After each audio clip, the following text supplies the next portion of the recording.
We'll finally be free after this, my daughter-in-law whispered, standing just a few feet from my husband's casket, as if grief were something you could schedule around, as if 38 years of marriage could be folded away like a worn coat and set aside for convenience. I heard her clearly, every word landing with a quiet weight that settled deep in my chest, but I didn't turn, didn't react, didn't give her the satisfaction of knowing that I understood exactly what she meant, because I had learned long ago that silence, when used correctly, is not weakness, it is observation, it is patience, it is power waiting for the right moment. The church smelled faintly of lilies and polished wood. The kind of place where people spoke in hushed tones and pretended respect could be measured by how softly they lowered their voices, and yet somehow, in the middle of all that formality, I had never felt more out of place, more invisible, than I did that morning, standing beside the man I had loved for nearly 4 decades while the people closest to me began quietly rearranging a future that no longer included me. Daniel stood across the room, shaking hands, nodding at condolences, playing the part of the grieving son with a stiffness that told me he was already somewhere else in his mind, already calculating, already moving on, and when his eyes briefly met mine, there was something missing there, something hollow where recognition used to live. As if I had already been reduced to a detail in the background of his life. Rachel, on the other hand, moved through the room with a kind of controlled confidence that hadn't been there a week ago, her hand resting lightly on Daniel's arm, her voice just a little too steady,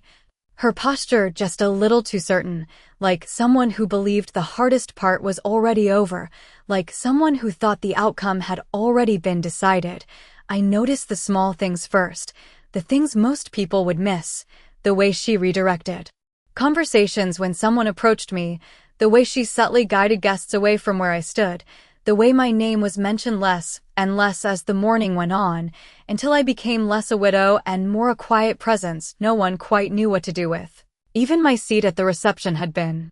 moved, not to the front where a wife would naturally sit, but to the side, near distant relatives and acquaintances who offered polite smiles but no real connection, and I accepted it without comment, smoothing my black dress, the one my husband had always said made me look dignified, and taking my place exactly where they had decided I belonged. No one asked if I was comfortable, no one asked if I needed anything, and perhaps that was the most telling detail of all. Because grief, real grief, tends to draw people closer, not push them quietly out of the way. I listened as Rachel spoke to a friend of hers near the coffee table, her voice low but not low enough, saying something about how things would need to be handled quickly now, about how it was better to make decisions before emotions complicated everything, and I almost smiled at that, because she was right about one thing: emotions do complicate things, especially when people underestimate what lies beneath them. I folded my hands in my lap, nodded politely when spoken to, and allowed the day to unfold exactly as they expected it to, because they saw a widow, a woman in her 70s, someone they believed had just lost everything that mattered. Someone they assumed would now depend on them for guidance, for support, for permission to remain part of her own life, and I let them believe it. Every single assumption, every quiet miscalculation, every careless word spoken just within earshot. They thought I was alone. They thought I was fragile. They thought I was broke, and most importantly, they thought I didn't know what they were already planning, but I knew enough to understand one simple truth as I sat there in that quiet corner, watching my family slowly erase me from the center of my own story. I knew that sometimes the most dangerous thing you can do is let people believe you have nothing left to lose. The house felt different the moment I stepped inside, not louder, not emptier, just rearranged in a way that made me understand I was no longer at the center of it, as if the air itself had shifted its loyalty while I was gone. And I stood there for a long moment in the entryway, still holding my gloves, listening to the silence settle around me in a way that was almost deliberate, almost intentional. My husband's coat was still hanging on the rack by the door, exactly where he had left it 3 days before his heart gave out, and I reached out to touch the sleeve, smoothing it down out of habit,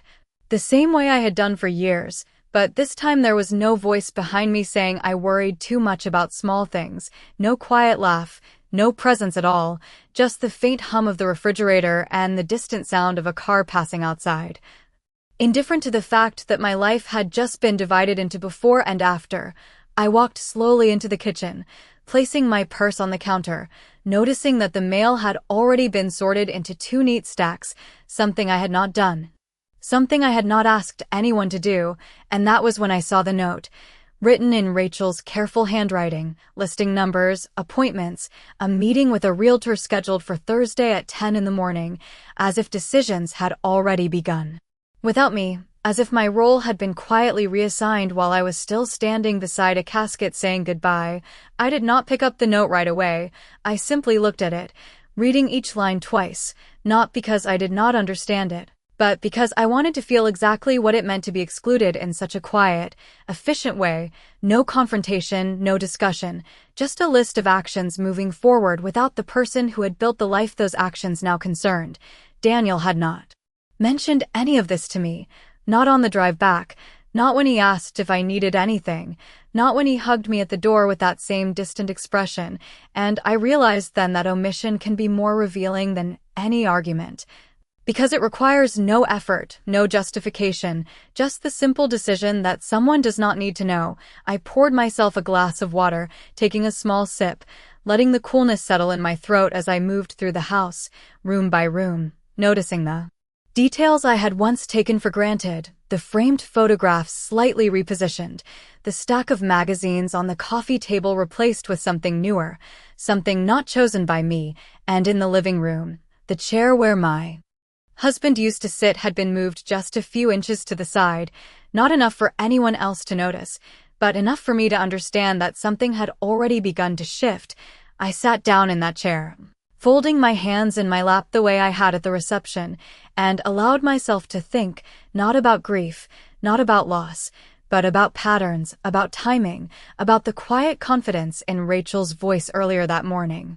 and the absence of hesitation in Daniel's eyes, and I began to see it more clearly, not as a sudden change, but as a progression, something that had been building in small, almost invisible ways long before today, conversations I had not been included in, decisions I had not been asked to weigh in on. A gradual repositioning of authority that I had mistaken for independence, for adulthood, when in reality it had been something else entirely. I reached for the edge of the table beside me, steadying myself not from emotion, but from the weight of realization. Because once you see the pattern, you cannot unsee it, and I understood then that what had happened at the funeral was not the beginning of anything, it was simply the moment when everything became visible. When the assumptions they had been making quietly were finally spoken out loud, and I leaned back slightly, closing my eyes for just a second, not to escape the truth, but to let it settle into place. Because if they had already started making decisions about my life without me, then I needed to understand exactly how far they were willing to go, and more importantly, how much they believed I would allow. I did not sleep that night, not because of grief alone, but because my mind kept returning to the same quiet question over and over again. When exactly had I stopped being included in my own life? And I lay there staring at the ceiling, listening to the house breathe around me. Every small sound amplified in the silence, the ticking of the clock in the hallway, the soft shift of wood settling under its own weight, the faint hum of electricity running through walls that had once felt full of warmth and purpose, and I began to replay the past few years with a clarity I had not allowed myself before. It had not happened all at once, that much was obvious now. It had been gradual, almost polite in its execution, the kind of change that hides behind reasonable explanations and good intentions, the kind that makes you question your own perception instead of the behavior of others. And I remembered the first time Daniel had canceled one of our Sunday dinners, how he had sounded apologetic, how he had said Rachel had planned something special, and he did not want to disappoint her, and I had understood. Of course I had, because that is what mothers do. They step back, they make room, they tell themselves it is part of watching their children build their own lives. Then there were the holidays that became smaller, more controlled, invitations that came later and later, until eventually they were not invitations at all but updates, short messages telling me what had already been decided, where I was expected to fit in if I chose to attend, and I had accepted those changes too, telling myself That flexibility was kindness, that being easy to accommodate was a way of showing love, never realizing that with each small adjustment I was teaching them that my presence was optional. I thought about the conversations that had shifted in tone.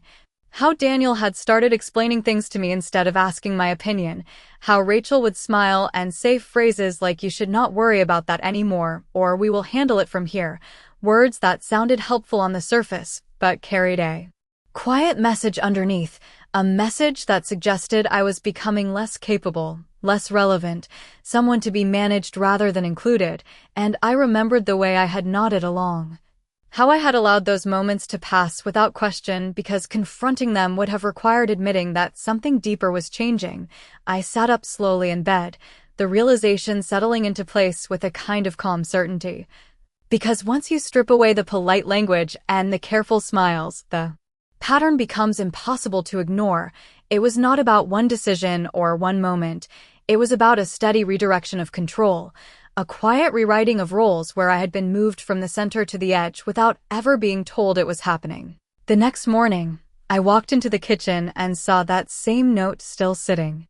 On the counter, the list of appointments, the meeting with the realtor, the decisions already in motion, and this time I picked it up, reading it again with a different understanding, not as a suggestion or a possibility, but as evidence. And I placed it back exactly where I had found it, because I was not ready to interrupt anything yet. I was not ready to reveal what I now saw so clearly. Instead, I wanted to observe, to listen, to understand just how far they were willing to go when they believed I was not paying attention. When Daniel came by later that afternoon, he spoke in the same careful tone, asking if I had eaten, if I needed help with anything, but never mentioning the note, never mentioning the house. Never mentioning the plans that were already unfolding around me, and I watched him as he spoke, noticing the slight hesitation in his voice, the way he avoided looking directly at the counter where the paper still lay. And I realized that silence works in more than one direction, because just as I had chosen not to confront him, he had chosen not to inform me, and in that shared silence, the truth sat quietly between us, undeniable and unchanged, and as he left, promising to call later, I closed the door gently behind him and stood there for a moment, feeling something shift inside me, not anger, not sadness, but something steadier, something clearer, because I finally understood that this was no longer about loss, it was about awareness. And once you become aware of how people see you, you also begin to understand exactly what they do not see, and that is where everything begins to change. I walked into his study for the first time since the funeral, not because I was looking for anything in particular, but because there are certain places in a house that hold more truth than others, and that room had always been his domain. The one place where everything was kept exactly as it should be, not just organized, but intentional, and I paused at the doorway for a moment, taking in the familiar scent of leather and paper. The quiet order that had once felt like stability and now felt like something I needed to understand more deeply. His desk was exactly as he had left it, the lamp angled slightly to the left, the stack of folders aligned with a precision that spoke of habit rather than effort, and I moved slowly, running my fingers along the edge of the wood, remembering the countless evenings I had stood there while he worked, talking about small things, dinner plans, the weather, things that seemed insignificant at the time but now carried a weight I had not appreciated before. There was a photograph in a simple frame near the corner, one of us taken years ago on a trip to the coast, the wind catching my hair, his hand resting lightly on my shoulder, and I picked it up, studying his expression, the calm confidence in his eyes that I had always trusted without question, and I realized then that he had never been careless. Not with his work, not with his decisions, and certainly not with me. I set the photograph down and opened the top drawer of his desk, not searching, just observing, the way I had begun to do with everything else, and inside were the usual things, pens, notepads, a few receipts, nothing that immediately stood out. But it was not the first drawer that mattered, it was the second, the one he had always kept closed, not locked, just closed.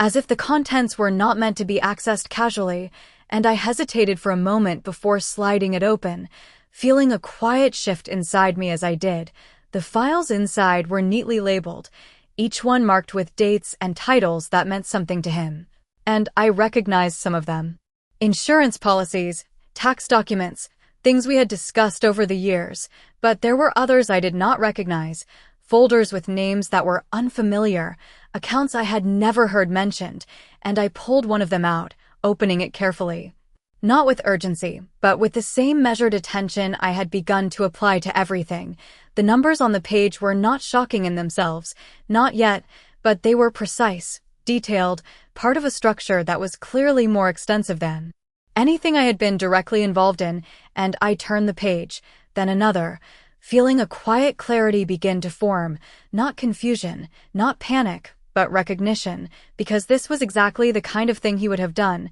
not to hide something from me, but to manage it, to organize it in a way that ensured everything would function even in his absence. I sat down in his chair, the leather still holding the faint impression of his presence, and placed the folder on the desk in front of me, looking at it not as a discovery, but as a piece of a larger pattern, because if there were documents here that I had not been aware of, then there were likely others, and if he had taken the time to arrange them so carefully, then there was a reason for it, a purpose that extended beyond routine paperwork. I closed the folder gently and returned it to its place, not because I had seen everything, but because I understood enough to know that this was not something to rush, not something to confront immediately. Instead, it was something to study, to piece together with patience, the same patience I had shown in the days since the funeral, and as I stood up, smoothing my hands over the desk one last time, I realized that the question was no longer whether I had been left with nothing, but why they were so certain that I had, and that certainty, more than anything else, told me that whatever he had put in place, it was something they had not yet discovered, something they were not expecting, and that meant I still had time to understand it before they ever realized it existed. I did not go back to the study the next day, not immediately, because understanding something of that scale requires distance, not urgency, and instead I followed my usual routine with a precision that felt almost deliberate, making coffee, opening the curtains, letting the morning light settle into the corners of the house that still carried his presence, and I allowed myself to move through those small actions without interruption, because clarity often arrives in the quiet moments between decisions. Not in the decisions themselves. It was just after 9 in the morning when I picked up the phone, not with hesitation, but with a calm certainty that had replaced the confusion of the previous days, and I dialed a number I had not used in years. A number that had always been associated with matters I had trusted him to handle, matters I had never needed to question until now, and when the line connected, I introduced myself in the same steady tone I had used at the funeral, giving my name, my husband's name, and waiting for recognition to settle on the other end. There was a brief pause, the kind that suggests someone is searching through memory rather than information, and then a shift in the voice, a recognition that carried both professionalism and something else, something closer to familiarity. As if my name had always been part of a larger structure I had simply not been directly involved in. I explained that I was reviewing some documents and needed clarification, nothing urgent, nothing alarming, just a request for information. And the man on the other end responded with a level of attentiveness that told me more than his words, because people do not change their tone unless the situation requires it, and his tone had changed. He asked if I would prefer to come into the office or if I would like to discuss things over the phone, and I chose the office, not because I needed to, but because there are certain conversations that deserve a physical presence, a setting where details can be observed, where silence can be measured, and where the weight of information can be felt more clearly than it can be heard. The drive there was familiar, a route I had taken countless times without ever really thinking about it, and I noticed the small details along the way, the way the light reflected off the buildings, the rhythm of traffic, the ordinary movement of a world that had not changed even as my understanding of it had shifted completely, and when I arrived, I parked in the same spot I always had, stepping out of the car with a sense of calm that might have been mistaken for indifference by anyone watching, but was in fact something far more intentional. The office itself was exactly as I remembered it, quiet, orderly, designed to create a sense of control and reliability, and I was greeted by name before I even reached the desk, which told me that my visit had been anticipated in a way I had not explicitly requested, and I followed the receptionist down the hallway, noticing the way doors were slightly ajar, conversations muted, everything functioning within a system that had been established long before I chose to step into it. When I entered the office, the man I had spoken to on the phone stood to greet me, extending his hand with a familiarity that suggested he had known me longer than I had known him, and as I sat down, placing my purse carefully beside the chair, I realized that this was not a beginning. Not really, it was a continuation of something that had already been in place, something my husband had understood completely, and I was only now beginning to see. And as he opened the folder in front of him, looking at me with a measured expression that balanced professionalism with something close to respect, I understood that whatever I had assumed about my position in this situation was about to be adjusted in a way that neither Daniel nor Rachel had considered. And that realization settled into me not as surprise, but as confirmation, because sometimes the most important discoveries are not the ones that shock you, but the ones that quietly prove you were never as powerless as others believed. He did not begin with numbers, not at first, and I noticed that immediately, the way he chose his words carefully, the way he positioned the documents on the desk without pushing them toward me too quickly. As if he understood that information of this kind needed to be absorbed in layers rather than delivered all at once, and I appreciated that more than I expected, because there is a difference between being told something and being allowed to understand it. And what I needed in that moment was not explanation, but clarity. He started by confirming details I already knew, the structure of our accounts, the basic arrangements my husband had handled for years, and I listened without interruption. Not because I was unfamiliar with those things, but because I wanted to hear how he described them, what he chose to emphasize, what he assumed I understood. And it became clear very quickly that he was not speaking to someone who had been left behind or excluded. He was speaking to someone who had been intentionally positioned within a system, whether she had been aware of it or not. Then he paused, just briefly, before opening another folder, one I had not seen in the study, and when he turned it toward me, the shift was immediate. Not dramatic, not overwhelming, just precise, like a line being drawn where there had previously been none, and I leaned forward slightly, reading the first page without reacting, letting the numbers settle in my mind before allowing myself to interpret them. It was not a single account, not a single asset. It was a structure, layered and deliberate, investments, holdings, distributions that had been organized in a way that extended beyond anything I had assumed, and as I turned the page, then another, I began to see the pattern more clearly.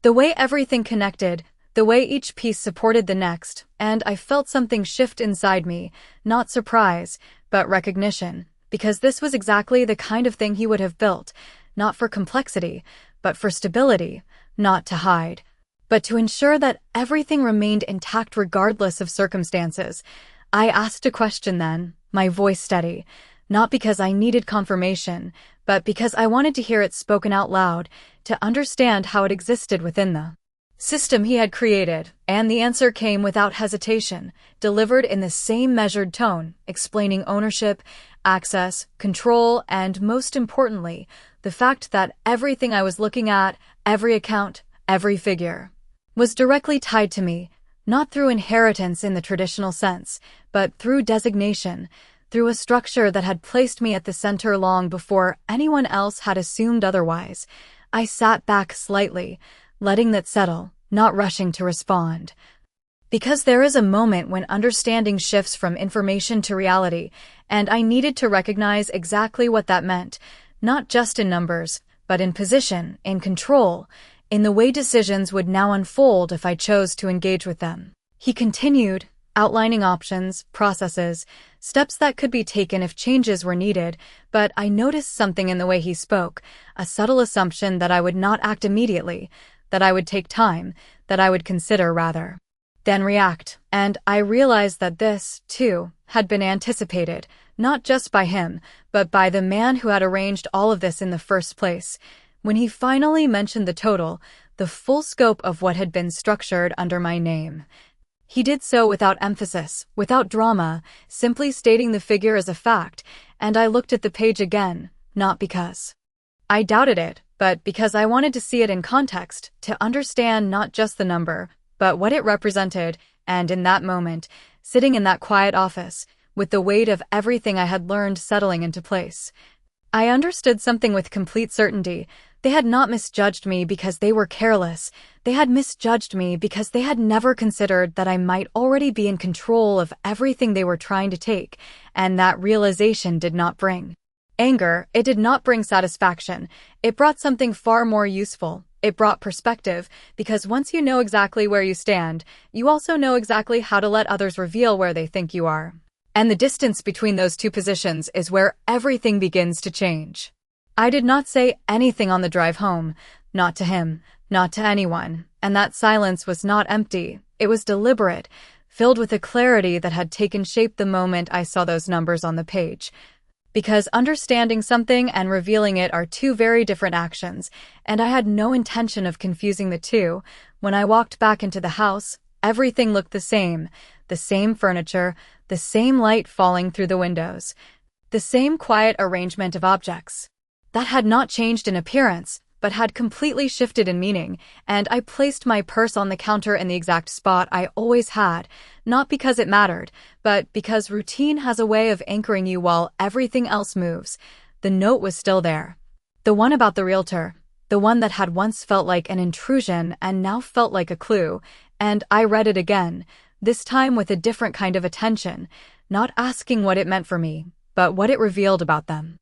About the pace they were moving at, about the assumptions they were making without ever checking to see if those assumptions were correct. I made myself a cup of coffee, standing at the counter, watching the steam rise slowly, giving myself the space to think without rushing toward any conclusion, because the most important decision in that moment was not what to do, it was what not to do, and what not to do was react. Daniel arrived just before noon. His knock light, almost cautious, and when I opened the door, he looked at me the same way he had at the funeral, careful, distant, already bracing for something he could not quite define, and I stepped aside to let him in without comment. Moving back into the kitchen as if this were just another ordinary visit, he asked how I was feeling, and I answered in the same measured tone I had been using for days, saying I was fine, saying I was taking things one step at a time, and he nodded, relieved. Perhaps that I was not asking questions, not challenging anything, and I noticed the way his shoulders relaxed slightly, the way he settled into the conversation as if he had just been given permission to continue as planned.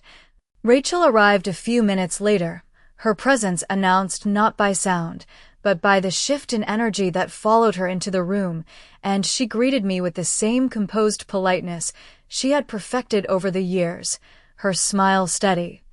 her voice warm in a way that felt practiced rather than natural, and I returned that smile without effort, because it is remarkably easy to mirror something you no longer take at face value. They spoke then, not directly to me, but around me, discussing timelines, mentioning the realtor as if it were a neutral detail, something already agreed upon, and I listened without interruption, noting the confidence in their tone, the absence of hesitation, the way decisions were being framed as necessities rather than choices. And when Rachel finally turned to me and said that they thought it might be best to start the process sooner rather than later, I did not respond immediately. I simply looked at her, letting the silence extend just long enough to make the moment visible. Then I nodded, slowly, deliberately, and said that it sounded reasonable, that timing was important in situations like this, and I watched the brief flicker of surprise in her expression, quickly replaced by satisfaction, because agreement, especially when it is unexpected, can be more disarming than resistance. They continued speaking, filling the space with plans, with next steps, with assumptions that rested entirely on the idea that I was no longer a factor in the outcome, and I allowed it. Every word, every misplaced certainty, because there is a kind of advantage in being underestimated that cannot be replicated any other way, and as I stood there, holding my coffee, listening to my own life being reorganized in front of me, I understood that the moment I chose to reveal what I knew would not just change the situation, It would redefine it completely, and until that moment arrived, my silence was not a weakness they could rely on. It was a position they did not yet understand. I let them continue for a few more days, not because I needed more information, but because I wanted to see how comfortable they would become in their assumptions, how far they would go when they believed there was nothing standing in their way. And it did not take long for that comfort to turn into something more revealing. By the second day, Rachel had already begun making calls from the living room, her voice steady and confident as she spoke about listings and market timing, using phrases like "we are ready to move forward" and "we are looking to close quickly," never once correcting herself, never once acknowledging that the house she was so casually offering to the market was not hers to offer. And I sat at the kitchen table with a newspaper folded neatly in front of me, listening without appearing to listen, because there is a difference between hearing words and understanding intentions, and what she was revealing was not just impatience, but certainty. Daniel followed the same pattern, though less directly, speaking in softer tones, framing everything as practicality, as necessity, saying things like "it will be easier this way, and you will not have to worry about upkeep," as if he were explaining something to someone who needed reassurance rather than someone who had already built the very life he was now trying to simplify. And I watched him carefully, noticing the way he avoided specifics, the way he relied on generalities to carry the conversation, because specifics require accountability, and accountability requires awareness, and he was operating under the assumption that neither would be necessary. I did not challenge them, not once. I nodded when appropriate, asked small questions that seemed harmless, but allowed me to measure their thinking, questions about timing, about logistics, about who had already been contacted, and each answer they gave added another piece to the picture, not of what they were doing, but of how they saw me, and that was far more important, because strategy is not built on actions alone, it is built on perception, on understanding exactly what others believe to be true. On the third day, Rachel brought up the subject directly, standing near the window with her phone in hand, saying that the realtor would like to schedule a walkthrough and that it would be best if I were not present, framing it as a matter of convenience, of making the process smoother, and I looked at her for a moment. Not long enough to make her uncomfortable, just long enough to let the suggestion exist fully in the space between us, and then I agreed, calmly, without resistance, saying that I understood and that I would make arrangements to be out of the house. And the relief that crossed her face was subtle, but unmistakable, because agreement, especially when it removes an obstacle, is always revealing. That evening, after they had left, I walked through the house slowly, not as someone preparing to leave, but as someone taking inventory, not of objects, but of control, of access, of the quiet systems that operate beneath the surface of a place. And I noted everything, the documents that had been moved, the conversations that had been had in my presence and in my absence, the way decisions were being layered on top of each other without interruption, and I realized that they were not just planning to move forward, they were accelerating, driven by the belief that time was on their side. I stood in the doorway of the study again, looking at the desk, at the folders I had already begun to understand, and I did not need to open them this time, because the knowledge was no longer confined to paper, it was part of how I saw everything now. And I understood that the moment they scheduled that walkthrough without me was not just a step in their process, it was a declaration of their position, a clear statement of what they believed to be true, and as I turned off the light and closed the door behind me, I knew that the next step would not be theirs to take, it would be mine, and unlike them, I would not need to rush, because I was not working within their timeline, I was working within a structure they did not yet know existed. The morning of the walkthrough arrived with a quiet kind of certainty, the kind that does not announce itself, but settles into place as if it had always been there, and I followed through exactly as I had said I would, leaving the house just before 10, not in a hurry, not with hesitation, but with a calm that came from knowing that absence, when chosen deliberately, can be more powerful than presence. I drove slowly through familiar streets, not because I needed time, but because I was allowing events to unfold without interference, giving them the space to reveal themselves fully, and when I arrived at the small cafe a few blocks away, I chose a table near the window, ordered coffee, and sat with my hands folded in front of me, watching the movement of people who had no idea that somewhere nearby, decisions were being made under assumptions that would not hold. I did not check my phone. I did not call anyone. I simply waited, because waiting, when you understand the outcome, is not passive. It is precise. An hour passed, then another, and when I finally returned, the house looked exactly as it had when I left it, the same light, the same quiet arrangement, but the difference was not in the space, it was in the energy that lingered.